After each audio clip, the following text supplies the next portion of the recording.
శారదా కాలనీలోని ఇళ్లకు రిజిస్ట్రేషన్ సౌకర్యం కల్పించాలని సిపి నగర కార్యదర్శి కోట మాల్యాద్రి డిమాండ్ చేశారు. అలాగే బీ ఫారం లేని వారికి పొజిషన్ సర్టిఫికెట్ ఇవ్వాలన్నారు.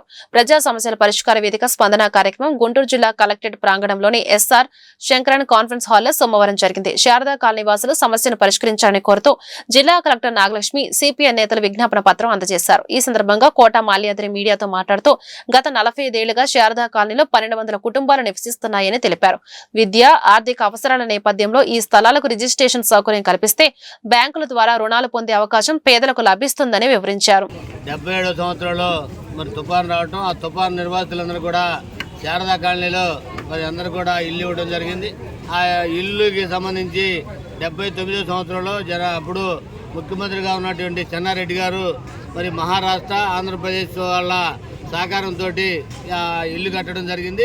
దానికి గుర్తుగా శారదా ముఖర్జీ గారు ఆ రోజున మహారాష్ట్రకి గవర్నర్గా ఉండటం, వారి పేరున శారదా కాలనీగా నామకరణం చేసి 79లో ఇల్లు అన్నీ కూడా 32 లైన్లుగా 1200 ఇళ్ళని ఆ రోజున పంచడం జరిగింది.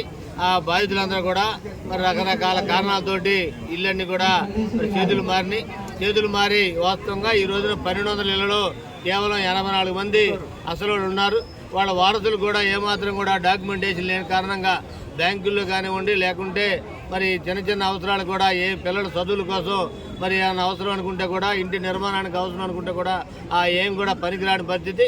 అందువల్ల శారదా కాలనీకి 50 సంవత్సరాలు కావస్తూ ఉంది కాబట్టి ఈ ఏమాత్రం సౌకర్యాలకు నోచుకోని పరిస్థితి.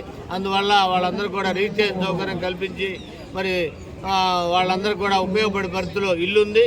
కానీ అది దేనికి పనికిరాని పరిస్థితి, కాగితాలు లేవు కాబట్టి అందువల్ల అందరూ కూడా రిజిస్ట్రేషన్ సౌకర్యం కల్పించి వాళ్ళ నివాసితులకు అందరూ కూడా సహాయపడాలని, అట్లాగే మార్జిన్లో ఉన్నటువంటి అందరికీ సుమారు 3000 మంది ఇలా బీఫారాలు కూడా లేకుండా వాళ్ళందరూ కూడా పొజిషన్ సర్టిఫికెట్లు ఇవ్వాలని సిపిఐగా కోరుతా ఉన్నాం.